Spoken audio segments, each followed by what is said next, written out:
session. We really appreciate your putting time aside in your day to learn a little bit about a project that we are all very excited about that has originated in Maine. And thought that maybe the first thing to do would be just to introduce ourselves. So I guess I will go first, and then Violet, and then we have the order for students already determined by the random number generating machine. So my name's Emmanuel Pariser, and I live in Waterville, Maine, and I'm one of the co-founders of Youthwork Makes the Booth Work. And I also advise and consult with a charter school in Maine called the Maine Academy of Natural Sciences. And I've been there since the beginning, I sort of helped design the school, and I'm just excited to be here, excited to be part of the Coalition's conference, and I will pass the baton to Violet. Thank you. Hi, my name is Violet. A lot of you probably know me. I work at CPICS. I'm the associate director. I live in Brooklyn, New York, and I've also been doing some work with Emmanuel on Youthwork Makes the Boothwork, which is really exciting. Pass it off to the next one. Hi, I'm Vivian Burnham. I'm a senior at Marshwood High School in South Berwick, Maine. I've kind of been involved with Youthwork Makes Boothwork since the beginning.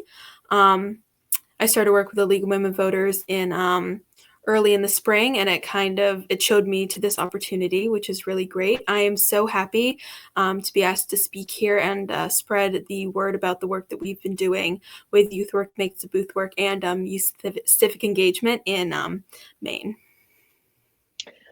Hi, everyone. Thank you for joining us to learn more about our project. My name is Emma Haynes, and I'm a junior at Maine Coast Waldorf School in Freeport, Maine.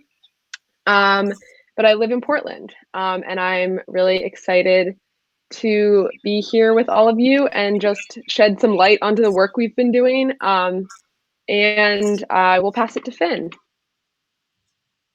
Hi, I'm Finn Veerkamp. I'm a senior at Maine Coast Waldorf School in Freeport, so the same school as Emma. I live here in Freeport, and I've been involved with Youthwork Makes the Boothwork since the beginning. It's connected very similarly to how Vivian was. I worked with the League of Women Voters, and that led me right here. Very excited to talk about what we do. Wonderful. Thank you. Thank you all for being here. You all are really just always a high point in my week when we have our regular meetings. I just love your perspectives and the way that you think about things and the way you can articulate your ideas. And just quickly, the agenda for this meeting is going to be that we're going to talk for a few minutes. Violet and I are going to talk about the background of how we got started. We're going to then run through the website.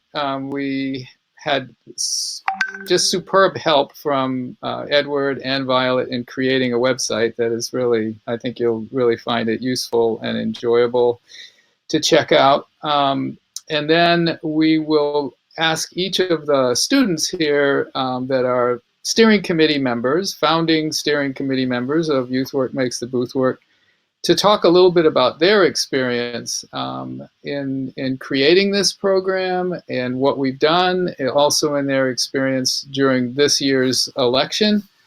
And then we'll finish up with some ideas about where we want to go from here, kind of into the future. We would encourage you to put questions into the chat if you have questions, and we are going to have, everybody will be scanning the chat to see if there's a question. And I think we will take the questions as they come, as opposed to waiting till the end. So we'll look forward to some good questions to answer. And have I got everything? Am I good? Are we? Yeah, okay. So without further ado, just a little bit on the background of the program. So I think it was this spring, I was kind of becoming more and more aware with the COVID crisis that there was also going to be crisis of a lack of poll workers, a real poll worker shortage. And eventually my brain sort of generated this idea, like I've always worked with teenagers. That's been kind of my life work since I was 21. And I thought, like, this is a perfect example of a place where teenagers could really make a difference, because with the COVID, with the COVID situation, people that normally run the polls are generally older people, kind of my age and older. And we are the most at risk for having, negative outcomes from getting infected with COVID. So, in fact, a lot of people that would normally run those elections were stepping back from doing it. And it's been my experience that in our culture, we really underestimate the degree to which youth can play a really critical role in our civic life.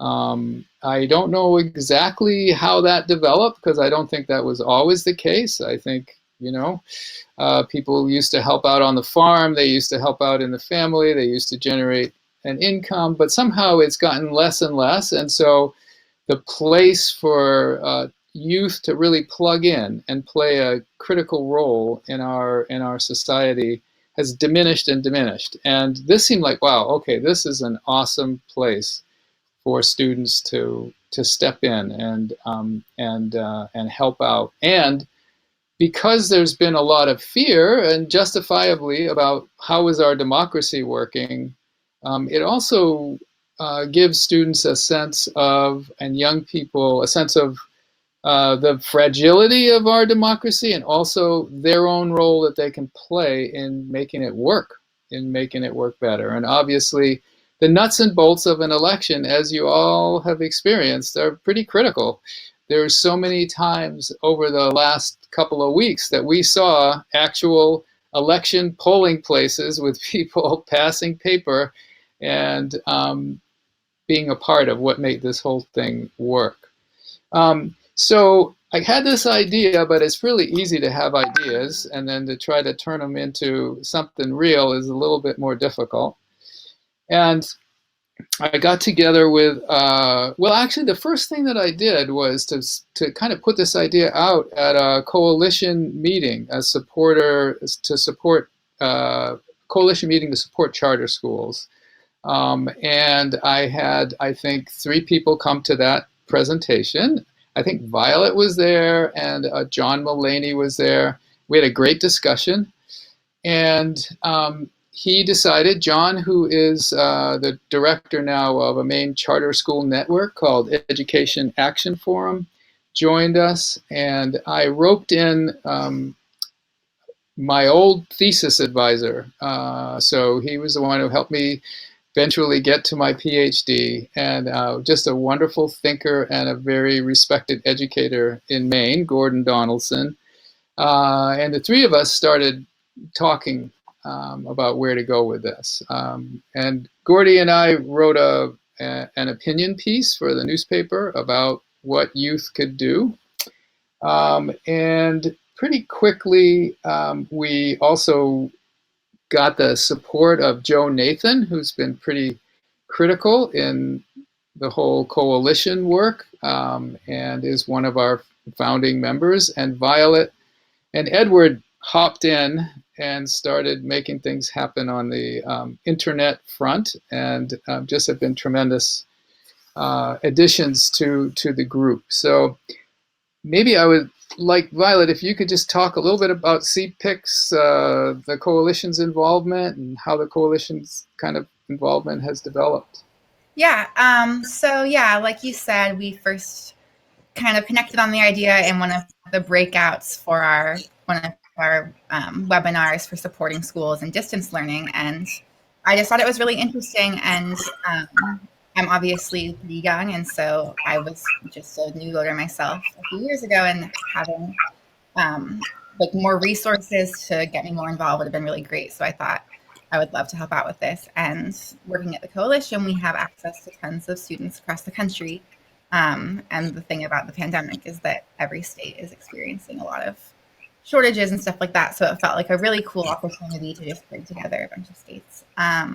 And so we kind of approached it as Maine being like the catalyst place where we would have everything going. And then from there, we could kind of take models to put in other places. So I just started meeting with you guys more. And like Emmanuel said, we put together a website and just try to put as much word out as we can to all of our people. And we're hoping that in the next few years, we can really build on this in different states. And so it can really be a cross-state coalition. So I just jumped into the website now. No, there's a couple more things that I want to say. Go for it.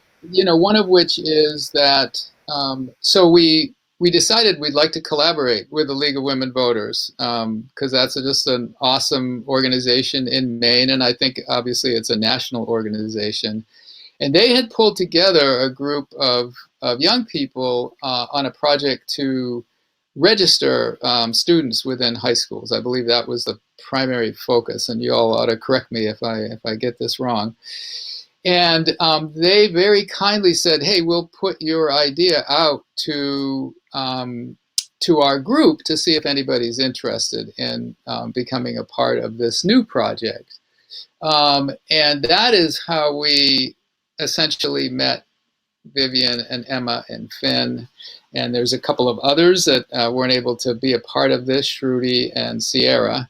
And so it was a hearty band of 5 youth steering members that got together on a weekly basis to kind of decide, like, how are we going to get this idea rolling? How are we going to push this forward? And those meetings have just been really great from the perspective of generating ideas, critiquing ideas. We got the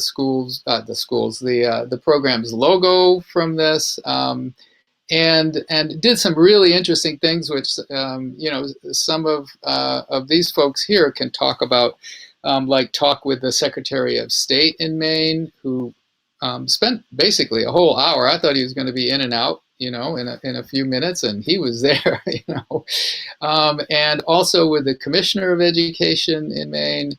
So we got some people at really good levels within state government to become aware of the project, and I think, I think they're hooked. I think there are places that we can go with both of them. So I just wanted to kind of round out the story. But so we've been meeting regularly.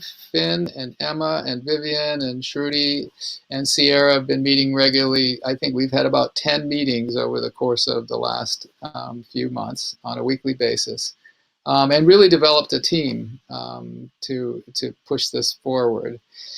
And one of the great assists that we got was from Violet and then her invisible partner, Edward, who just put together this amazing website that I think Violet's going to run us through. So here we go.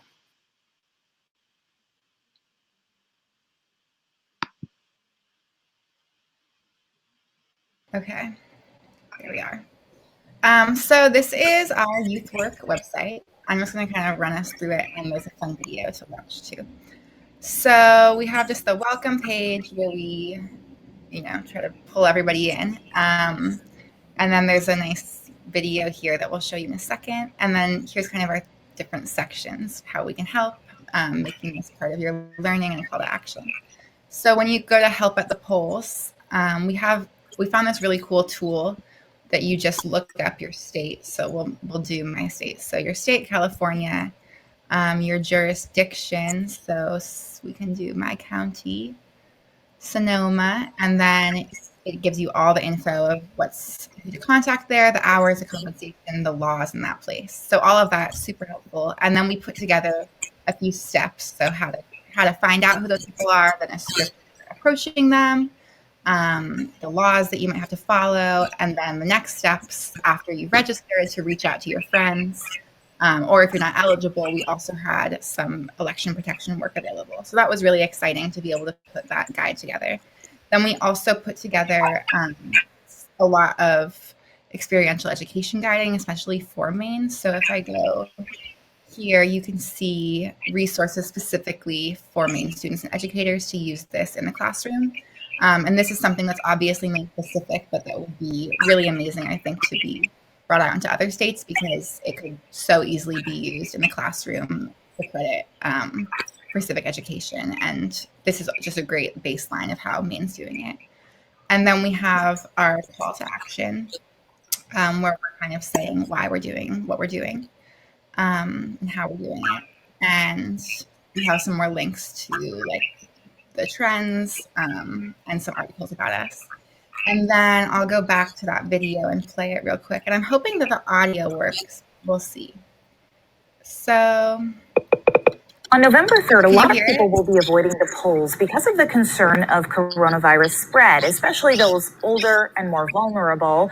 Unfortunately, they're the ones who typically volunteer at the polls to help things run more smoothly. 207's Beth McAvoy talked with a new group, Youthwork Makes the Boothwork, which is trying to tap into teenagers and get them involved, not in just turning out to vote, but in also helping with the process. So if you go to polls, primarily the people who are working there are older folks. It's mostly white-haired, older women that are running the elections. They know their stuff. They know it cold. There's a special opportunity this election for teenagers. The election will not work well if there aren't enough poll workers. Because the coronavirus poses a greater threat to older people. A lot of young people just don't know. It's not something that is made clear that you can go and work the polls. I just think it would be a great thing for people to see teenagers in those positions acting responsibility, taking responsibility. So that was the original idea. Emmanuel Frazier is one of the founders of the group. I've worked with teenagers all my life. We often don't give them much social responsibility, and they are actually can be very important members of our social fabric if we gave them the chance to do it. And they know when they're being given a position of responsibility. And my great belief is that when they're given those positions, they can really rise to the challenge. Vivia Burnham is one of the teenagers trying to do just that. The most you get involved in politics is your school council. And, that's great for your school, but you could do so much more for your community. She's a senior at Marshwood High School. Voting was always something that I was really excited and looking forward to. So she wants the chance to work the polls on November 3rd. I personally have been put on a few waiting lists I've inquired in towns around me. In Maine, you must be at least 17 years old to register to vote. When I went to register to vote, I had to check with the town clerk to see if it was okay. And you must be registered to vote to be a poll worker. But a lot of people don't discover voting till an older age, which is really unfortunate because, they have a lot of missed opportunities to influence their local communities, to share their voice. She's using her voice to get her peers involved. And I think if we started getting to people younger, they would know more about the opportunities of civic engagement, the importance of voting. You vote in the first election that you can vote in. The chances are really great that you're going to be a lifelong voter, that you're going to continue voting every time an election comes up. If you don't vote, the obverse is true. Voters 18 to 25 are the least likely to show up at the polls. There are about 10 states where if the youth vote comes out, it's going to definitely affect the course of the election. And the number one state where that's true is Maine. I'm a registered poll worker in the state of Maine. Finn Veerkamp is a senior in Freeport. I've been trained officially to be a poll worker, so I get paid its minimum wage, but I think it's still awesome because I would do the work for free. There are paid and volunteer opportunities. I told my parents that the only thing that I wanted for my 18th birthday was to be registered to vote. So naturally, when I came of the age where registering to vote was a real possibility, I thought, what if I can do more? The group is also working to break down stereotypes about teens being involved in serious work. There's a stigma around young people working the polls. They don't know what they're doing. They're inexperienced, which I think is a little backwards. They're much more physically capable than somebody my age is. We're enthusiastic. They have good, dexterity. We have young, healthy eyes. They can have really good organizational skills. We can go for long hours. They're fast. And if we have no experience, and that's disqualifying us. Where are we going to get that experience? There's jobs teens can do even before election day. Checking on the absentee ballot boxes, Counting ballots. They're going to need people to clean each voting booth. Youthwork Makes the Boothwork is a nonpartisan group.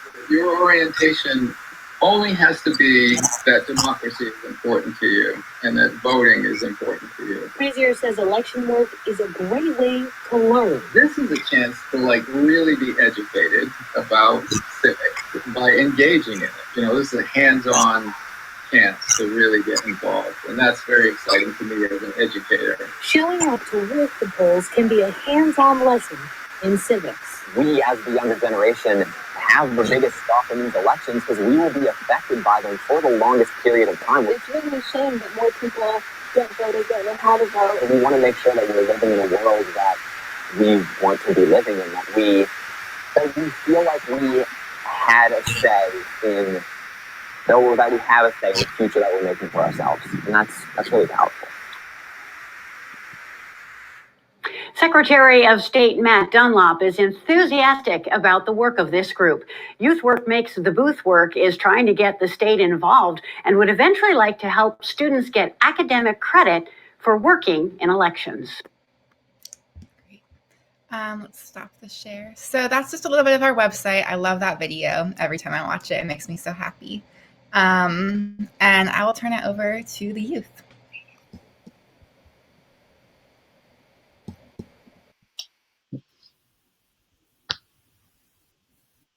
Sorry, it takes a minute for the mic to turn on. I think it was agreed that I would start with kind of my journey into this work. As I said previously, and as Emmanuel reiterated, I started with the League of Women Voters as part of the Youth Council initiative, and beforehand with Get Out the Vote efforts for the primary in July. And that kind of spiraled into a continuous relationship with the League and other projects, including text banking in the election and becoming a part of the Youth Council. I heard about Youthwork Makes the Boothwork through them and joined immediately and quite enthusiastically. I've spoken on multiple occasions about how important and validating it is to have your voice and your opinion asked for in a democratic sense, because that's not something you often get in a setting of school or in a setting of a greater democratic community aspect. It's really powerful, being a high school student, to be able to be a part of your democratic process, be asked to be a part of your democratic process locally, and because of the presidential election nationally. When I started with Youthwork Makes the Boothwork, we did a lot of work just for the purpose of getting more youth into the polls, youth being us in this case. I know a lot of us inquired with our friends, but one of the problems that I had starting out with my inquiries was that thankfully there were a lot of volunteers who had already, came forward and been like, I want to volunteer. So I had some troubleshooting with around 4 different municipalities in my county trying to get poll working experience or to be a poll worker in the election. And I made it clear that I didn't care if it was a volunteer or a paid position, but the reality was they were just full. So it took a lot of trial and error until I found a poll working place that would take me, which was actually not in my town, but in a town adjacent to mine, Berwick. On the day of the election, so actually, I'll go back a little bit. Training to be a poll worker was actually, you learn a lot of things about being a poll worker in the training about, the actual process. Being 17 and not being able to vote, it's not something that I had experienced before, which kind of shows maybe the importance and definitely the academic necessity for this. People don't see what a poll working place looks like, often not what a ballot looks like, until they're in the thick of it on voting day. I certainly experienced that as a first-time poll worker, getting questions on how do I fill out this ballot, what is ranked choice voting, where can I go to register, seeing as Maine does have same-day registration. And in the poll working training, they do reiterate all these facts for you and some of the other things that might occur during the election. This election was especially unique in the fact that it was during a pandemic, and there were additional requirements to consider, especially because of the it's called high tensions for the election. We had to go over things that might not normally be concerns. Safety requirements. To what degree can you ask people to wear a mask? The answer was you cannot force people to wear a mask. You can just offer them. We did take precautions with plexiglass shields, but you can't tell anyone not to wear political paraphernalia or anything. The limits on protests, how far outside the town office it would be. We had police on rotation, crowd control. And for a COVID election during a pandemic, there was still a surprising amount of people that actually came in on the day of. I was thankful to live in an area where people more often than not would wear masks in and would be respectful. There wasn't any instances where anyone had to be removed. There were a few instances of masklessness, but I think a part of the problem with that is, some people are really not into masks despite the pandemic, and you have to respect that because what they are there to do is their constitutional right, and you just have to deal with that. I was behind a plexiglass shield, had my face shield, had a mask on, so you just gotta roll with the punches. But everything went very well. I was assigned as a ballot clerk. There were other people who were poll workers who had different jobs. There was poll workers who were designated to just clean pens. That was their job, just clean the pens. We went through a lot of pens. We didn't throw any away. There was this big bucket of sanitizer that they were cleaned in, and cleaning the voting booths. There were people doing absentee ballots, going through those. And I know that the place I went, after the polls closed at 8, they still were doing that, into the night. And afterwards, I was a ballot clerk. I was given this big binder of names, L through R, and people would come up to my station, say their name, and we would give them, a ballot for their district. And in my situation, there are 2 districts that filtered into the municipality. So there are 2 different ballots that had to be considered.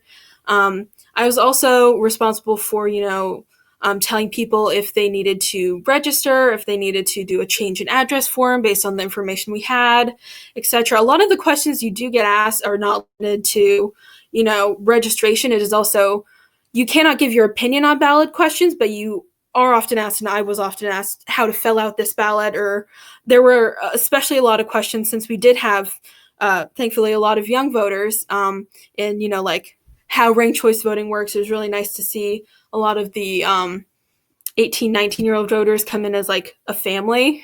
Thought that was really nice. A lot of couples came in.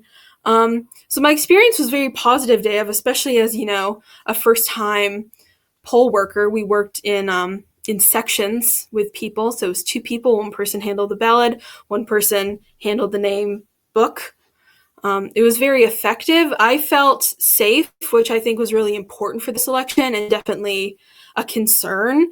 We also went over in the training prior to the election, all the ways where, voter fraud is, not possible, is, protected by the system that is in place, which, I think definitely enabled me to comfort other people who were worried about that.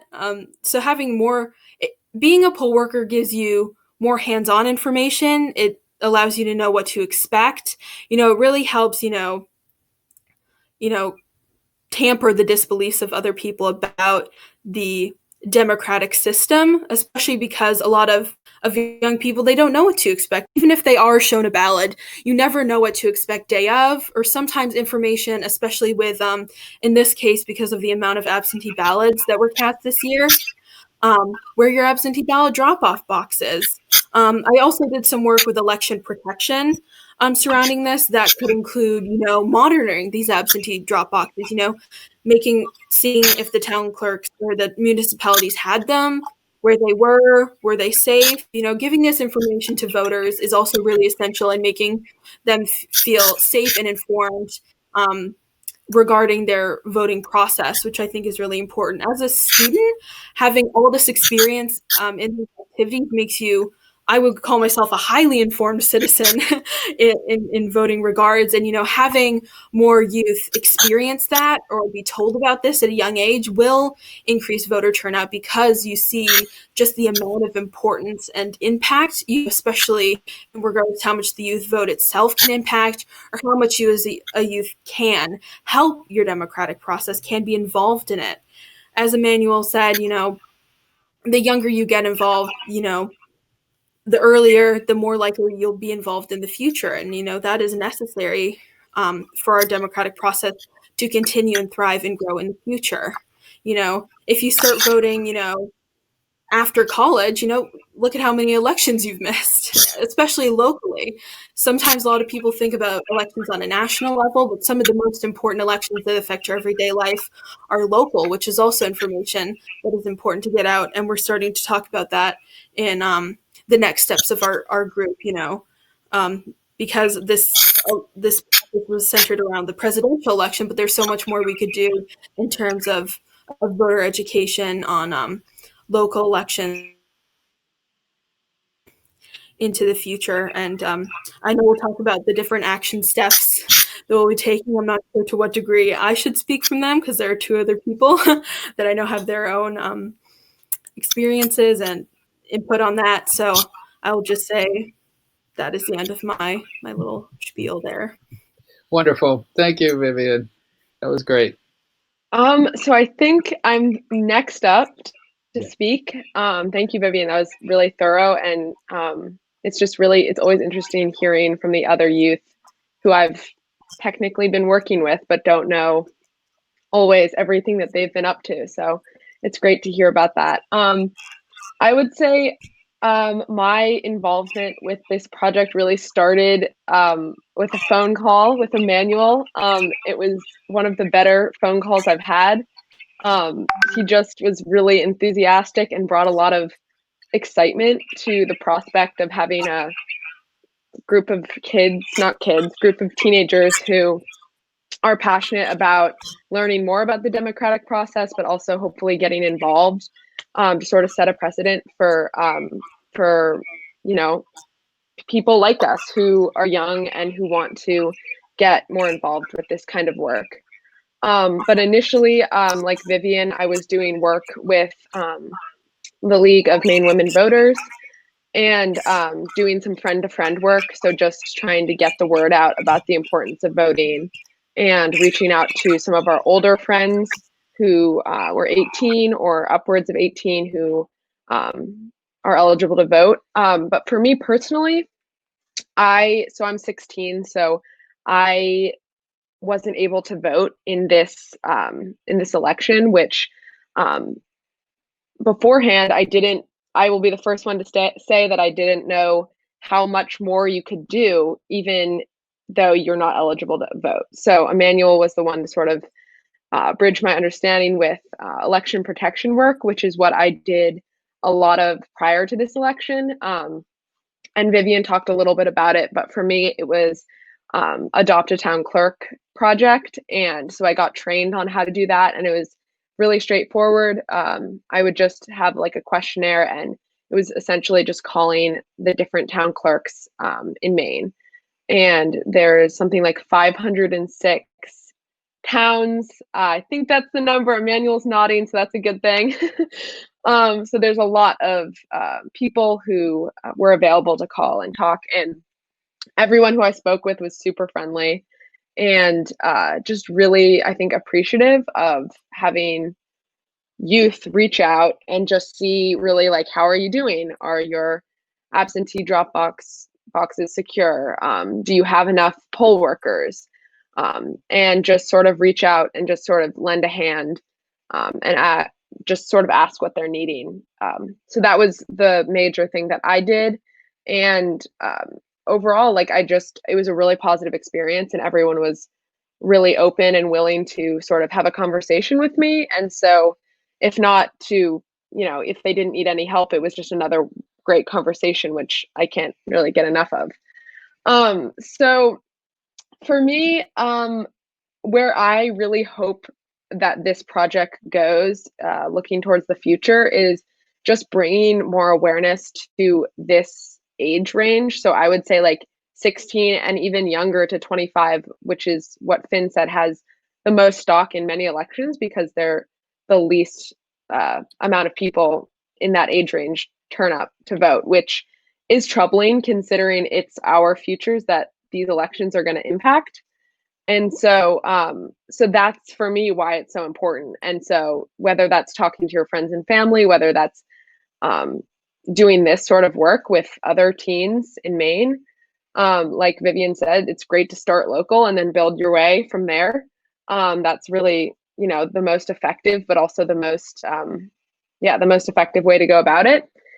And so just this raising awareness piece moving forward. And I could see this sort of work and this sort of project going much farther than Maine, but it's, you know, it's important to start with what you know and just sort of rally people in our own state before we kind of move outward. And so I think that's what we're on track to do. And so I'm going to pass it off to Finn, and thank you all.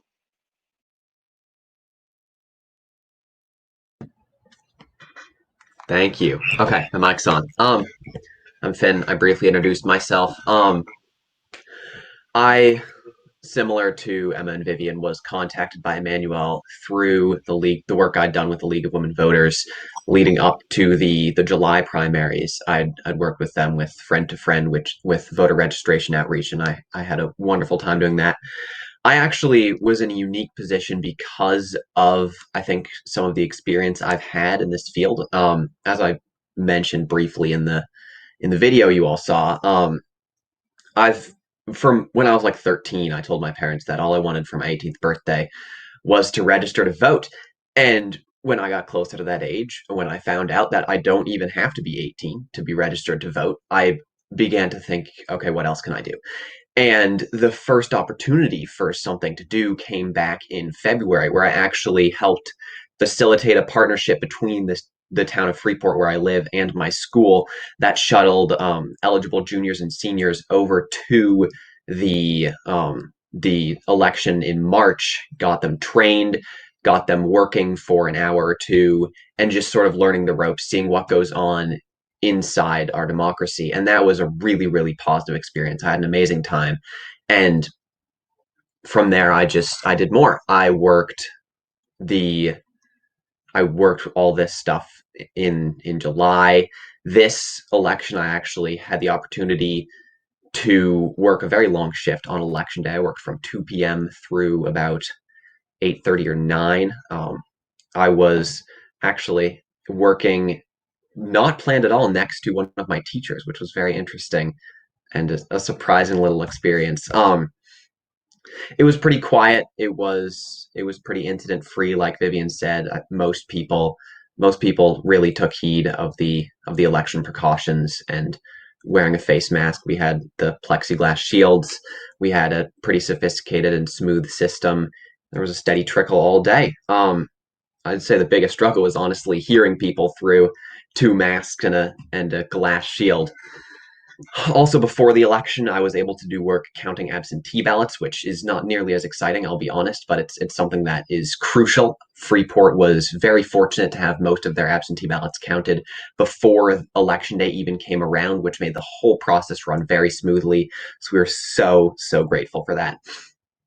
I think this organization, first of all, I think Maine is a perfect starting point for this organization because of the potential for youth to make a difference in Maine, because of the sort of the small nature of it. It makes it really easy to start a project like this that can expand, because there's only so much a steering committee of 8 or 9 people can do, and the potential for something so much bigger is here. The work we're doing is absolutely scalable to, I think, anywhere and everywhere in the country, and it really excites me to see this spark in so many people. Whenever I talk to my peers about this work, they're all so excited. They're always asking what they can do, how they can get involved. I helped a couple of my friends actually through the website that you saw register to be a poll worker, reach out to their local town clerks, which was amazing. And I think for me, if I can through all this work, get one person who wasn't going to vote, or one person who wasn't going to work the polls, then it has all been worth it to me. And I want to turn it back to Emmanuel now, if there's another direction we want to go, if we want to talk about sort of the future moving forward, all that good stuff. Great. Thank you, Finn, and thank you, Emma. Wonderful. Yeah. So this will just give you an example of the kind of treat it has been to work with these young people in so many different ways. And I think that in terms of going forward, and I think everybody probably should have you can unmute your mic so you can just jump in. We can have a little discussion about it. What's been really interesting that's kind of evolved. So this project really started with a crisis. So it started with the COVID crisis and the poll worker shortage crisis. But what it uncovered, and through our discussions it's become more and more clear, what it uncovered was that there are young people out there that are really interested in being a part of democracy, in being connected to our democracy, in playing an important role in it. And, frankly, our school systems and our education systems really haven't kind of met that interest with curriculum that is experiential and real.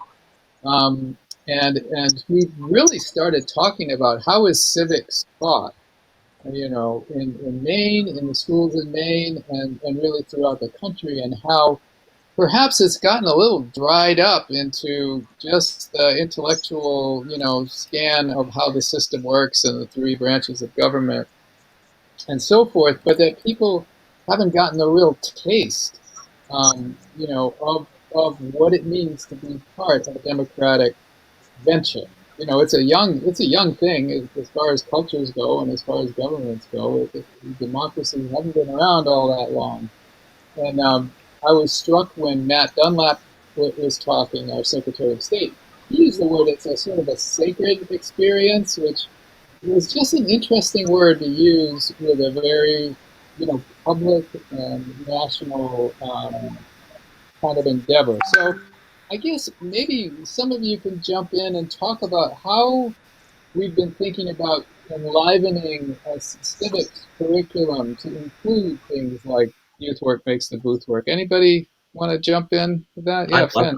I'd love to jump in. I think the way I see it, there is absolutely no reason to not start as young as possible with teaching civic engagement. There's so much built up confusion and stigma in our society. You hear the phrase, well, I don't really do politics. And that, to me, is a failing of our democratic system and our educational system, because everyone should do politics. It's not something that you're in or out of. Whether or not you participate, you are affected by it day in and day out. And if we start early, if we teach young kids, elementary school age, what it means to be a part of this system, what every individual's role in the system is, and how they can do more if they want, is crucial. Vivian hit the nail on the head, saying so many people don't know even what a ballot looks like until they have one in front of them, and they have to make a decision that could alter not just the rest of their lives, but the rest of the lives of everyone they know, love, and care about. So there are so many things we can do, from just showing kids ballots and how to fill them out, and having like fun little mock elections for like fourth graders between zebras and giraffes. It doesn't have to be big, heavy, nuanced, consequential stuff that these kids are learning. Just things that get them familiar with the process, gets them thinking about the process. Taking them to town hall to see maybe to see an election, and encouraging parents to take them with them to the polls. All of these formative experiences can and will build. Is there something funky? I hear a little reverb on my end. Yeah. It kind of went a little wonky there for a second. Can you repeat your last couple of sentences, maybe? Yeah, just these, is it better now? Yeah, much better. Just these little formative experiences, they add up. Even if they don't seem hugely meaningful, it will have, I think, such an immense and profound impact on the way civics are understood if we start these things. Emma, you look like Can I jump? Yeah, jump in, Emma. Oh.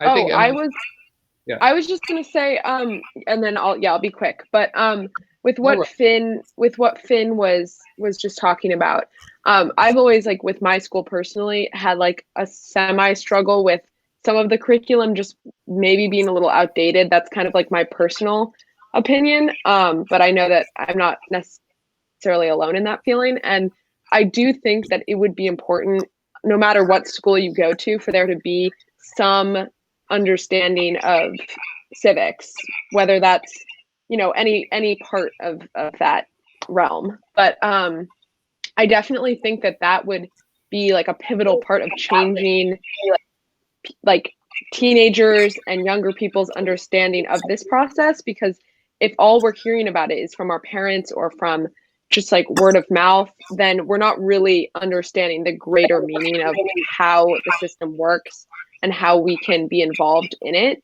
And so for me personally, like, if I had learned about that, even at like a small scale way, in my education, I probably would have gotten involved with it much sooner. And just doing, not necessarily like huge tasks, but just little things that can really add up and broaden your understanding, for sure. So I think that's a big thing moving forward with this project, is just encouraging and advising educators and teachers to take up this work of democracy and civics within schools, because then growing up, kids will know, oh great, I can pre-register to vote in Maine when I'm 16. I didn't know that, things that you don't hear about. And so if that becomes more of a focus, and maybe we can drop like Moby Dick or something like that we're currently learning about, then I think we'll be able to sort of like really get more kids excited about it and be engaged for things that are going to affect us long term. So that would be my point. Oh yeah. Go, Vivian. Thank you. Based on what Finn and Emma said, when we had our conversation with Penner Macon, the Commissioner of Education, we kind of talked about the idea of a buildable education that does start as early with like field trips in elementary school, having a reference point for what, your local town office looks like, what you would be seeing, what you would be doing, in an election at a young age really gives you a good foundation. It's a memorable experience, especially at that age. You could build off of in your like maybe mock elections in, like 4th and 5th grade and in middle school. And then when you start to learn about it in high school, you can talk about it at, the different levels of education. I know I recently talked to the head of the social studies department at my high school to, gauge where our civics education was, especially considering a lot of the work that I'm doing with the League of Women Voters in our organization might go into broadening the education of, our local level. And what I found out was that just this year, very recently, the education curriculum has drastically changed into showing kids what ballots look like and talking about ranked choice voting. But it's just this year. This is like the first year of this. But prior to was that like it was kind of scattered. It was like if your teacher wanted to incorporate it, it would be, or it was just surrounding a major election season that you talk about it in the class. So I was comforted to know that it's more of a standardized curriculum now, but I would be interested to see it definitely more buildable in the sense that you shouldn't just talk about it with the people who are of age or in a certain class, but maybe talk about it, buildable education from 9th grade to senior year with that, not surrounding the elections and not just focusing on national elections, but on local elections as well, especially the work that, I've been doing as well in my high school is talking about, like when your polling place is open, like you can show people the ballot, but if they don't know where to find the information on, how to get there, what to do, what times it's open, where to submit your absentee ballot box, that information is still lacking. And it's information that could be received from the work that we're doing here, from the hands-on experience, from the stuff that is on our website. It's necessary for, a walkthrough of what you'd see, from, prior to the election to getting your absentee ballot or to going in person, early voting. There are so many steps that would be necessary because, voting, especially with the pandemic, has like so many different things.